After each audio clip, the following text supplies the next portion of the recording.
ഇവിടെ നമ്മൾ മനസ്സിലാക്കേണ്ട ഏറ്റവും പ്രധാനപ്പെട്ട ഒരു കാര്യമുണ്ട്. എന്താണ് മുസ്ലിം സഹോദരിമാർ ഉപയോഗിക്കുന്ന ഹിജാബും സന്യാസിനികളുടെ ശിരോവസ്ത്രവും, അല്ലെങ്കിൽ അതിന് ഇംഗ്ലീഷിൽ വെയിൽ എന്നാണ് നമ്മൾ പറയാറ്, അതും തമ്മിലുള്ള വ്യത്യാസം.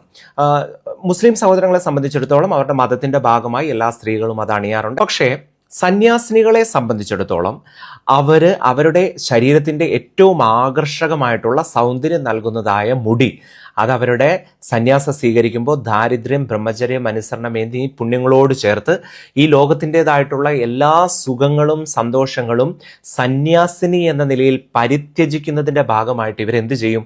ഈ മുടി മുറിക്കും. അവരുടെ ഏറ്റവും സുന്ദരമായിട്ടുള്ള ആ മുടി അവർ നശിപ്പിക്കുകയാണ്.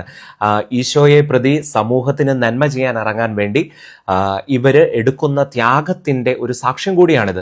അവരത് കളഞ്ഞതിന് ശേഷം ഈ തലയാണ് അവർ വെയിലിട്ട് മറയ്ക്കുന്നത്. ആ സന്യാസിനികളെല്ലാവരും അവരുടെ മുടി മുറിച്ചതിന് ശേഷമാണ് ഇത് ചെയ്യുന്നത്. ഓക്കെ, അങ്ങനെ വരണമെന്നുണ്ടെങ്കിൽ നാളെ മുതൽ നമ്മുടെ മുസ്ലിം സഹോദരിമാരൊക്കെ മുടി മുറിച്ച് ഈ സന്യാസിനികളെ പോലെ വെയിലിട്ട് വരുമോ? ഇല്ല.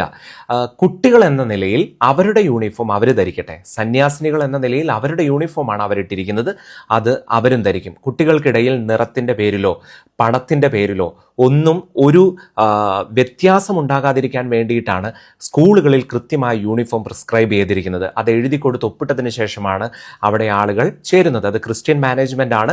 അതിന് ക്രിസ്തീയമായിട്ടുള്ള രീതികൾ ഉണ്ടാകുമെന്നത് ഉറപ്പാണ്. ഒരിക്കലും ക്രിസ്തീയ മാനേജ്മെൻറ്റിൽ പഠിച്ചതുകൊണ്ട് ഒരു കുട്ടിയും ക്രിസ്ത്യാനിയായിട്ട് മാറിയിട്ടില്ല എന്ന് ഞാൻ ഉറച്ചു വിശ്വസിക്കുന്നു.